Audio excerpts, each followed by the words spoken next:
Sir ఇక జగన్మోహన్ రెడ్డి సంక్రాంతి నుంచి ప్రజా దర్బార్ ఏదో పెట్టబోతున్నాడు. పోయిన చోటే ఎత్తుక్కుందాం అనే కాన్సెప్ట్లోకి ఆయన వచ్చేసినట్టు స్పష్టంగా కనిపిస్తుంది.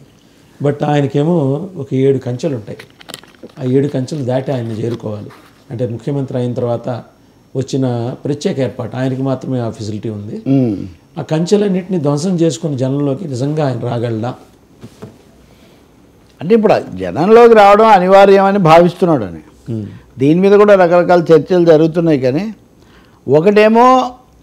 ఒకటే సినిమా 2 సార్లు చూడరు అని ఒక సెక్షన్, ఒకటే సినిమా 2 సార్లు సేమ్ టు సేమ్ తీస్తే అయితే దీంట్లో కూడా 2 అభిప్రాయాలు ఉన్నాయి.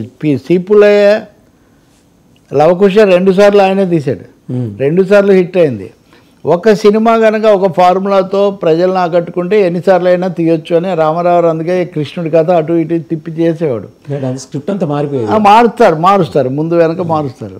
సో ఇప్పుడు మొదటిది జనతా దర్బార్ విషయానికి వస్తే ముఖ్యమంత్రిగా ఉండి పెట్టినప్పుడు ఓడిపోయిన ఒక మాజీ ముఖ్యమంత్రి ప్రతికూల పరిస్థితుల్లో పెట్టే దర్బార్కు చాలా తేడా ఉంటుంది. CM Jagan is different from ex CM and నా అపోజిషన్ హోదా కూడా లేని, అది కూడా కొత్త ప్రభుత్వం వచ్చి 6 నెలలు కూడా కాకముందే అంత ఎగబడిపోయి తన దగ్గరికి వచ్చే పరిస్థితి ఏమీ ఉండదు. రావడానికి కావాల్సిన పనులు చేసింది కూడా ఏమీ లేదు. అంత ఒక నిర్మాణాత్మకమైన విమర్శలు కానీ లేకపోతే కమ్యూనిస్టులాగా ఆచరణ సంబంధమైనవి కానీ చేసింది ఏం లేదు.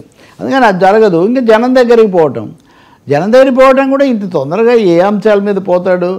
అప్పుడు కూడా మీరు చూస్తే కనుక ఓదార్పు యాత్ర ఇప్పుడు వెళ్తే ఓదార్పు యాత్రలాగే ఉంటుంది. అది మళ్ళీ అది ఓటమి ఓదార్పులాగా ఉంటుంది. ఇది వరకు ఏమో అన్ని ఆ ఓదార్పు ఈ ఓదార్పు కదా.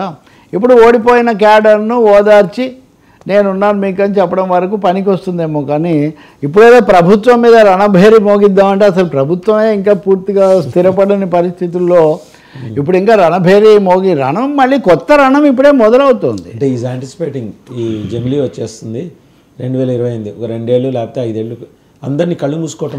ఒకటి వాసుదేవ్ ఎంతసేపటికి ఎన్నికల దృష్టితోనే చూడటం, అది నిజమే, అది ఒక బలహీనత. మీరు అసలు మీ పార్టీ యొక్క యంత్రాంగం కూర్చోలేదు, మా ఒక్క విస్తృత సమావేశం కూడా జరపలేదు కదండి.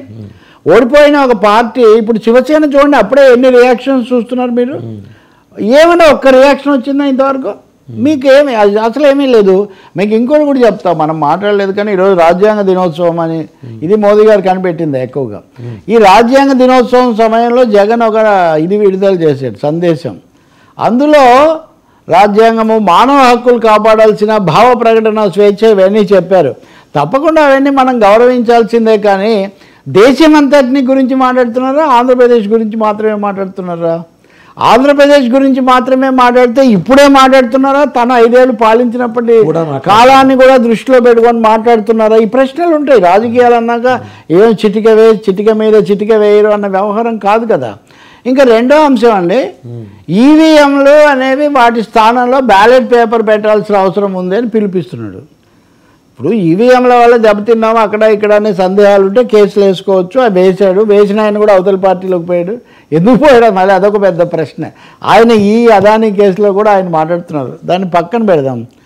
మీరు ఏ అంచనాతో ఇంత తొందరగా బ్యాలెట్ పేపర్లకు తిరిగి వెళ్ళాలని పిలిపిస్తున్నారు?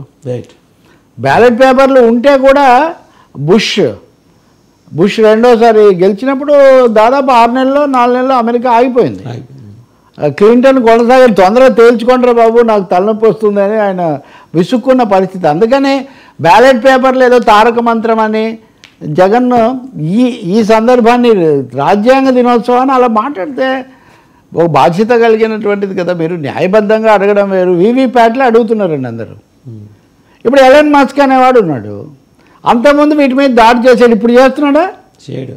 ఇప్పుడు చక్కగా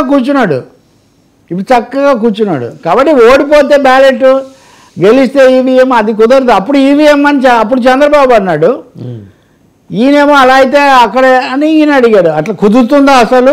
ఎవరన్నా వచ్చి నొక్కి ఇదంతా చేయగా ఈవీఎంలను వీర సమర్థన అంటే ఈవీఎంల గురించి మాట్లాడితే వీళ్ళిద్దరికీ సహకరించే వ్యవస్థలు ఢిల్లీలో ఉంటే ఎన్నైనా మాట్లాడతారు. అంతే కదా. అంటే నేనంటుంది ఈ మనిషే, నా దగ్గర వీడియో కూడా ఉంది, ఎంత సమర్థిస్తూ రాజ్భవన్ ముందు కాబట్టి ఈ తొందరపాటు హడావుడి ఇట్లా కాదు అట్లా దాని నుంచి బయటికి రావాలి. ప్రజల కోణం ప్రజాస్వామిక దృష్టితో పార్టీని కూడా కూడగట్టుకునే దిశలో ఆలోచించాలి తప్ప సోషల్ మీడియా ఒక్కటే